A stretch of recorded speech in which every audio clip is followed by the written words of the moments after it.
What is up, guys? Chan here, bringing you another playoff round 1 match from the International Collegiate Pokemon Association's VGC 2015 tournament.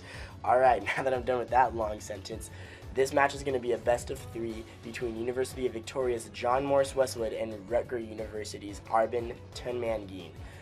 On John's side, we see Weavile, Togekiss, Smeargle, and Tauros, not the most standard of teams, and on Arbin's side, we see Thundurus, Sylveon, Clefable, and Kangaskhan. Alright, so let's get started with this match. Right away, we're going to be seeing a lead of Weavile and Togekiss on John's side, and a lead of Kangaskhan and Clefable on Arbin's side. I'd say John has the lead advantage right now because of the faster fake out and the ability for Togekiss to go for an Air Slash on the Clefable that will be faster and has that chance of flinching. So immediately we're going to see the Mega Evolution from Kangaskhan, and we're definitely going to see Weavile go for the fake out onto that Kangaskhan, ensuring that it's not going to be able to get its attack off first turn. And also we're going to see an Air Slash onto the Clefable, and what would you know, that Clefable gets flinched. 60% chance from Serene Grace. You know, we've all dealt with it before, we've all used it before, but it's sure annoying when it happens to you. So that Clefable's actually going to go for a Follow Me, which could be bad for John, but it looks like he kind of anticipated that play, going for an Ice Punch onto the Clefable as opposed to a Low Kick, which would have meant that it was targeting down the Kangaskhan. We see Arbin's Kangaskhan carrying Power Up Punch instead of Low Kick, on, which is actually the less popular decision in VGC 2015, but you know, it ends up working out for him. He goes for the Power Up Punch onto the Togekiss. I'm not sure if that was his plan or if he misclicked, but you know, it's actually going to be really important later in the game as the Togekiss goes for a Tailwind and the Clefable reveals its leftovers. So now the Clefable, not the Clefable, the Togekiss is going to go for its Follow Me, while Clefable is going to go for a Follow Me of its own. This could spell trouble for John if he goes for the raw and attack, but it looks like once again he made the right decision and goes straight for an Ice Punch onto the Clefable. And what do you know, he gets a Lucky Freeze, so that Clefable cannot catch a break today. It's definitely frozen, and he goes for a Power Up Punch on to the Togekiss slot once again. I'm not sure if he was going for the Togekiss slot or if he just got caught up in the Follow Me. But now this Kangaskhan is at +4, and it is going to be a juggernaut. It's going to be knocking down everything in its way, so John definitely needs to do something to get this thing neutralized. The Togekiss is going to go for another Follow Me, and you know, that's a questionable play, but in the end it doesn't matter because the Clefable went for a Follow Me of its own.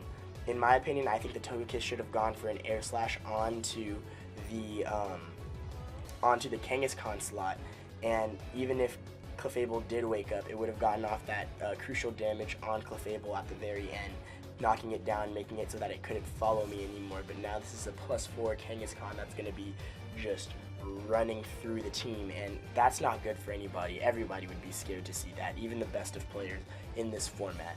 So John's going to go out into his Smeargle, and then he's going to make a questionable play by hard switching into the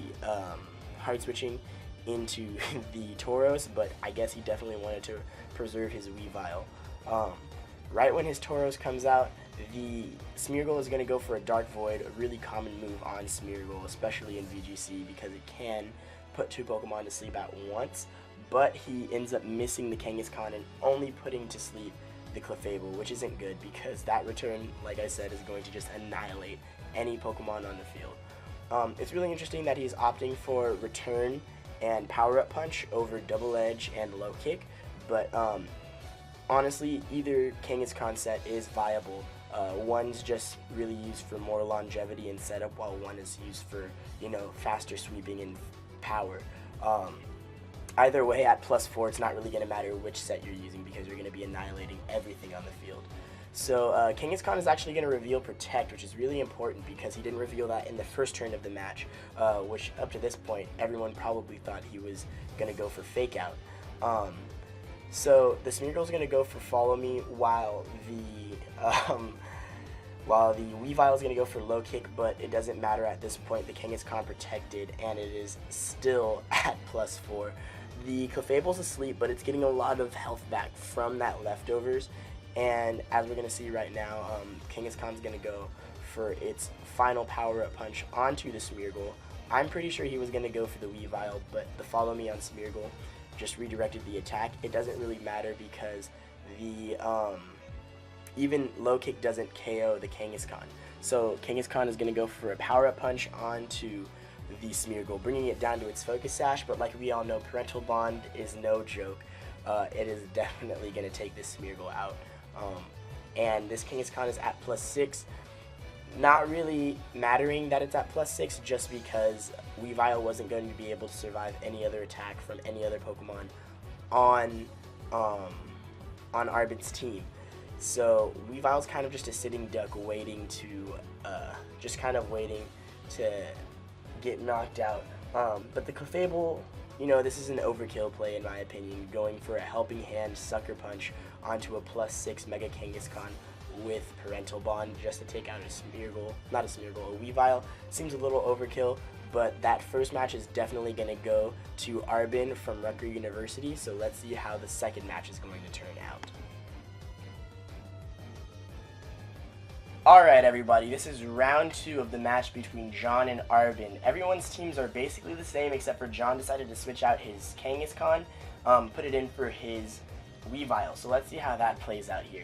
He still has that fake out support that he really wanted to have last game with Weavile. I think that Kangaskhan is probably a little bit of a better choice. So he's going to actually have a really aggressive lead of Kangaskhan and Smeargle, which is really aggressive versus the Clefable and Thundurus.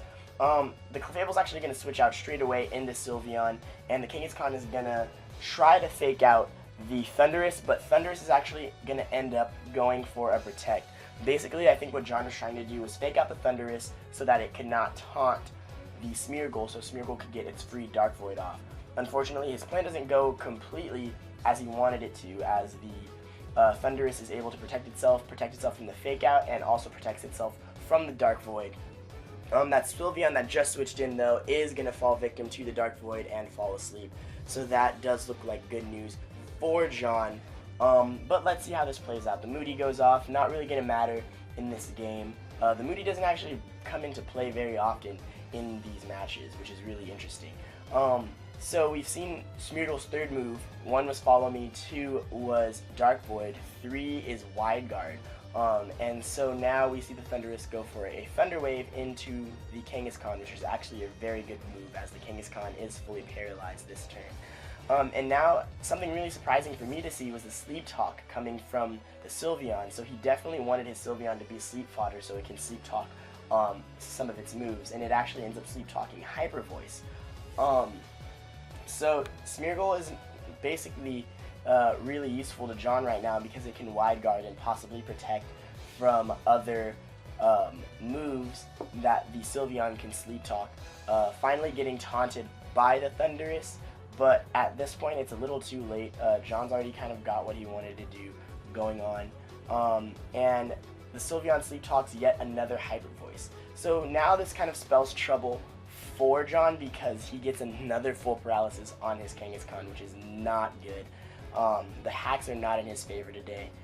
So what he's going to end up doing is switching out into Tauros and going for his 4th and final move on his Smeargle, which is Storm Throw. So Storm Throw, a move that 100% gets a critical hit every single time, and it's going to activate the Tauros' Anger Point, meaning that Tauros is now at an automatic +6 just from taking a critical hit, and the Thundurus is going to go into the Smeargle slot with a Thunderbolt, getting a critical hit and bringing it down to its focus sash. So John is definitely not in the best of positions, but seeing as that Sylveon woke up on its last Sleep Talk, things are actually looking up for John right now.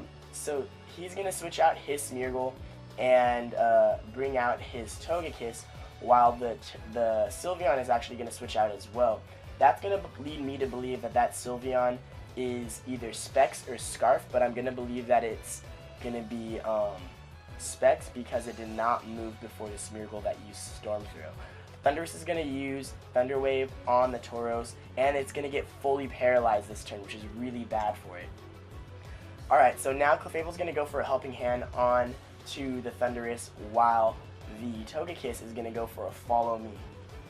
Togekiss coming out with all the shenanigans in these two matches. The Thunderbolt is going to go into the Togekiss. It's not going to be enough to take it out, and it may have been a roll, it may not have been, but all I know is that the Togekiss is finally going to reveal its item to be a Citrus Berry. So the Tauros is finally going to be able to attack right now, and it's going to take out the Thunderous instantly. But as you can see, it did almost no damage to the Clefable, which leads me to believe that this Clefable is actually unaware. Actually, there's no way that it can't be unaware, because that Clefable should have taken so much more damage from a +6 Rock Slide from the Tauros. So right now we're going to see the Sylveon come back out, and he's going to use Helping Hand on his Sylveon.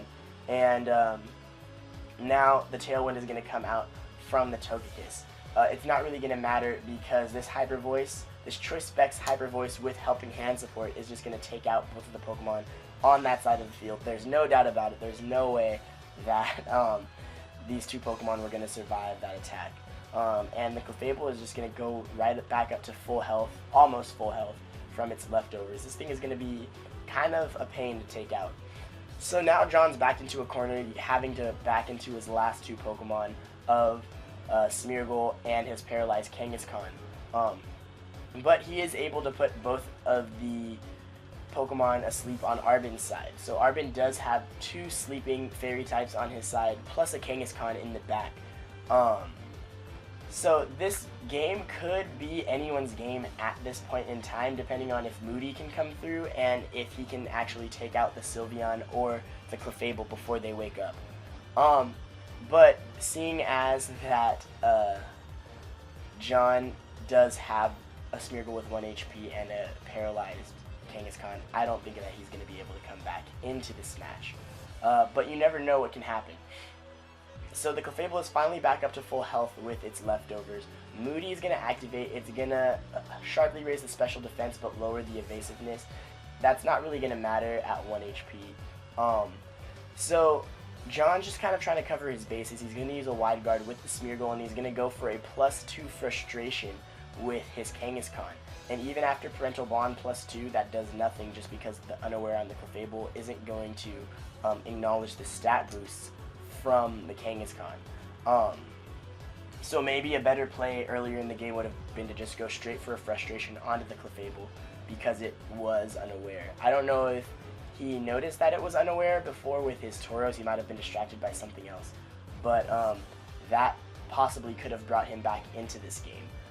The Clefable is going to go down to this next Frustration while the Smeargle Wide Guards.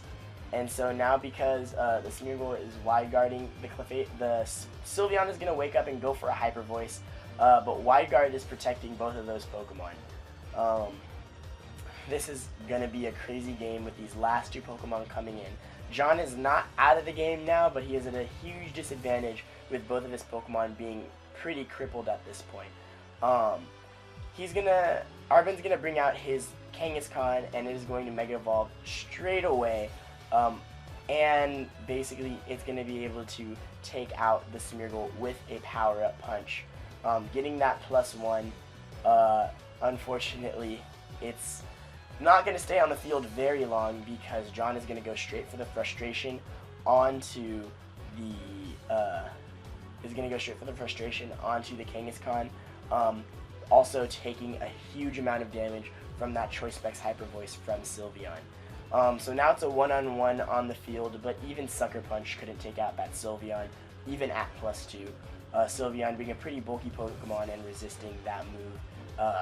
John is just going to go down to the Hyper Voice, and that is going to be the end of Game 2. This is going to be a 2-0 victory in the favor of Rutgers University.